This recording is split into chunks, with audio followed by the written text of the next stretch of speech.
E aí, tudo certo? Eu sou o Bruno, aqui da Potencialmente Academia Cerebral e, bom, como alguns sabem, outros não, essa semana, no dia 13 de julho, foi celebrado, o Dia Mundial da Conscientização do TDAH. E, bom, como o TDAH hoje é um dos diagnósticos mais dados aí, principalmente para crianças, com certeza é nosso papel enquanto profissional da saúde mental, não só nosso, como também de educadores, pais e toda a sociedade, de compreender mais a respeito desse transtorno e de saber como a gente pode ajudar e ter um papel na formação das pessoas que apresentam esse transtorno, apresentam TDAH, Então, queria falar um pouco sobre isso hoje. O TDAH, ele, segundo o DSM, ele afeta aí de 2,5% a 5% das crianças em idade escolar, mas ele pode afetar, inclusive, adultos também. Por mais que o DSM também faça uma relação que existe o dobro de meninos diagnosticados do que meninas, não se pesquisa e não se tem ao certo muito como estruturalmente essa diferença ela poderia se manifestar. Então, ele tem um poder de atingir igualmente ambos os sexos. É importante, inclusive, que para o adulto, que esse diagnóstico ele seja baseado também em atitudes, em percepções de sintomas que vieram desde a infância. Principalmente porque é ali que se começa a surgir algumas características que podem caracterizar a desatenção, a hiperatividade, e outros sintomas, vamos dizer assim, desse transtorno, tá certo? Esse diagnóstico ele é feito e ele tem que ser feito por meio de uma avaliação neuropsicológica, uma avaliação fonoaudiológica, para que se descartem problemas de processamento auditivo, uma avaliação neurológica para que também se descartem questões orgânicas que podem estar afetando aí a questão da atenção, controle motor. E aí vem a avaliação neuropsicológica para realmente fornecer esse entendimento, se é ou se não é um TDAH. Tá? Quanto mais cedo isso for feito, melhor também, até para que se pensem políticas principalmente educacionais, mas também em casa, para que você consiga fazer com que esse indivíduo desenvolva tudo aquilo que ele pode. Ele é baseado em características de desatenção, onde elas se manifestam na forma de desorganização, dificuldade de manter um foco por muito tempo, também divagação durante as tarefas, Então começa uma tarefa, tem dificuldade em terminar, já vai para outra, daí volta, esqueceu já o que fez. Essa parte mais da desatenção. A questão da hiperatividade ela é manifestada muito nessas atividades motoras, então aquela criança principalmente que gosta de ficar correndo, mas quando não é para ficar correndo, quando é para sentar, quando é para prestar atenção na aula, dificuldade em parar e sentar quieto, por exemplo, ficar se remexendo muito, balançando os dedos, os pés, aquela coisa assim. Isso é bem perceptível em pessoas que apresentam esse transtorno, principalmente com essa hiperatividade mais exacerbada, Pode acontecer também, estar presente uma questão de impulsividade, Então, a criança, quando você faz não que só a criança, mas o adulto também, mas quando você faz uma pergunta e ele quer responder no ímpeto, assim, nem terminou de ouvir a pergunta, isso pode estar presente, pode ser uma das características diagnósticas também. No adulto, principalmente, mas tomadas de decisão sem ponderar muito, sem considerar todas as nuances daquele assunto. Isso pode estar presente na forma de uma impulsividade, tá certo?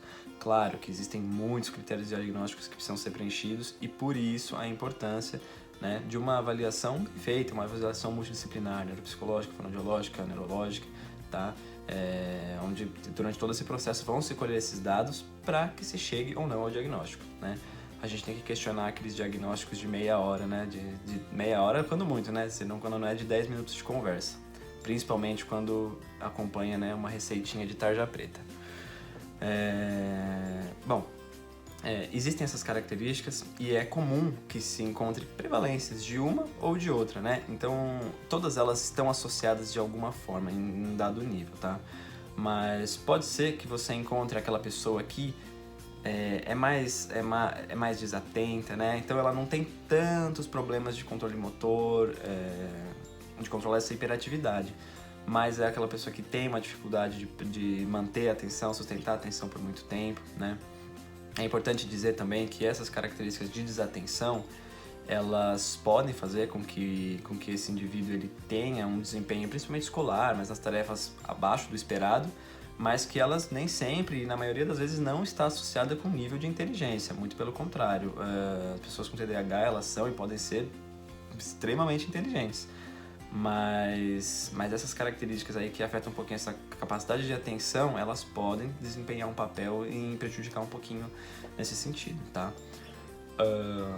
Existem também aquelas pessoas que exacerbam mais esse lado da hiperatividade, então assim, até consegue manter o foco por um dado período de tempo, mas acaba apresentando aquele tique de mexer a perna, de mexer os dedos, ou tem que estar fazendo alguma coisa, tá certo? E para que se chegue, por exemplo, a esse diagnóstico e para que se manifestem essas características, um dos fatores mais comuns estudados hoje em dia é o fator genético, né? Não é incomum você ter pais de crianças com TDAH, que são diagnosticadas com TDAH, que acabam se descobrindo TDAH também depois. Isso é muito interessante, né? Principalmente hoje, quando se dá uma atenção um pouco maior à saúde mental, uma atenção um pouco maior a essas questões todas. É claro que esse fator genético ele é importante, mas ele não é o único a ser considerado, não, né? Questões ambientais ainda têm sido estudadas, né? Questões estruturais também, mas ainda é um pouco inconclusivo, né? A gente ainda tem que estudar muita coisa e o TDAH com certeza é uma delas. No cérebro, como a gente sabe que isso se manifesta, né?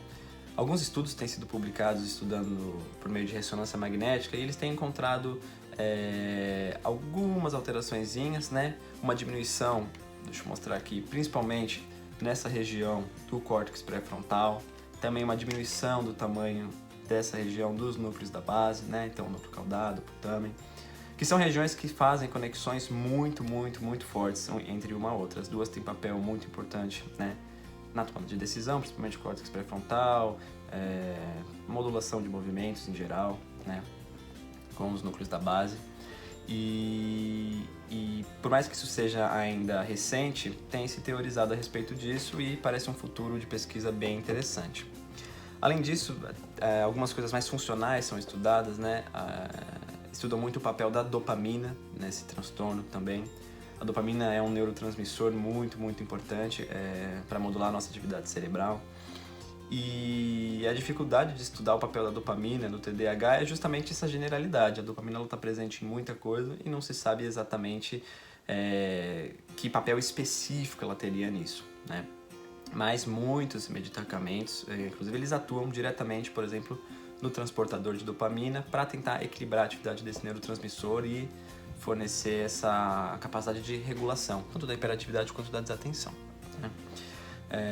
Mais conectado aqui com o trabalho da neuromodulação e da pesquisa com a atividade eletrofisiológica do cérebro.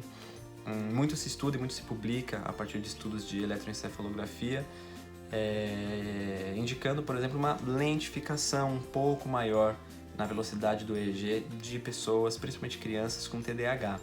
Então, atividades um pouco mais lentas, né? De ondas um pouco mais lentas, ondas θ principalmente, nessa região do córtex pré-frontal, né? Quando comparado à velocidade do EEG do cérebro como um todo, tá certo? As modalidades de tratamento para o TDAH, elas envolvem uma abordagem farmacológica, né? Onde se prescreve, acho que todo mundo já ouviu falar, né? De Ritalina, Venvance, Concerta, são medicamentos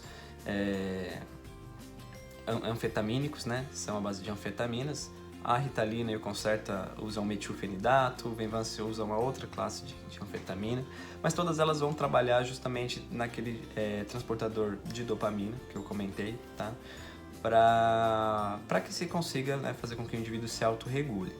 são medicamentos fortes, né? Muitas vezes podem trazer alguns efeitos secundários, então tem que ser feito com uma avaliação psiquiátrica séria, né? A gente tem que buscar sempre também ter uma compreensão bem profunda nisso, repetindo, não ficar naquela coisa de diagnóstico de 15 minutos e sair com receita, né? Até porque você está colocando medicamentos no seu corpo e isso tem que ser feito depois de muita ponderação.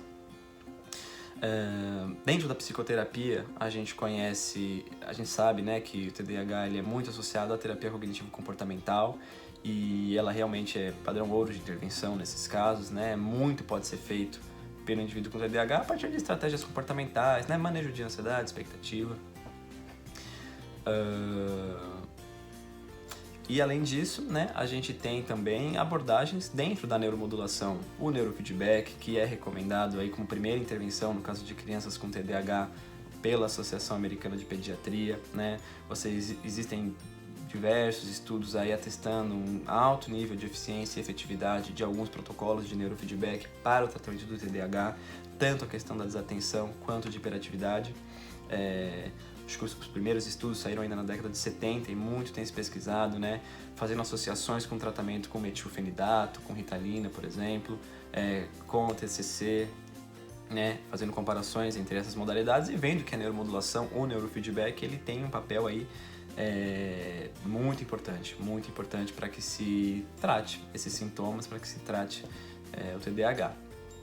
Fora isso, ainda existem pesquisas bem promissoras na área da neuromodulação em específico, trabalhando com ETCC, estimulação transcraniana por corrente contínua, trabalhando com estimulação magnética transcraniana, fotobiomodulação, né, que vai procurar estimular o metabolismo, principalmente nessas regiões pré-frontais, né, e para fazer com que essa região também se desenvolva, crie mais sinapses e possa atuar mais fortemente aí dentro desses indivíduos, né.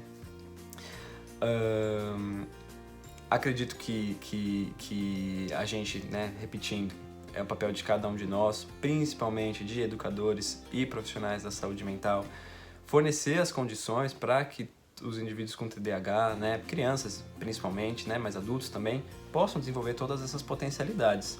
TDAH não tem a ver com inteligência, não tem a ver com incapacidade, pelo contrário, né? São indivíduos que apresentam, às vezes, um alto grau de inteligência e alto grau de outras habilidades, principalmente, né? Não relacionadas tanto à atenção. E, com certeza, tem muito potencial a ser explorado e, por isso, merecem total respeito e inclusão nas mais diversas esferas. Tá certo? Espero que isso tenha contribuído de alguma forma para a nossa compreensão a respeito desse transtorno e espero que essa data aí no dia 13/7 ela sirva também para que a gente busque mais conscientização e para que a gente busque mais conhecimento a respeito disso também, tá certo? Por favor, se você gostou, se você tem dúvida, se você quer conversar mais sobre isso, manda uma mensagem pra gente, comenta aqui, siga aí a nossa página, tá certo? A gente posta conteúdo sempre. E vai ser muito bacana ter você com a gente, ter você por perto, tá certo? Um abraço, obrigado por assistir e a gente se vê. Tchau, tchau.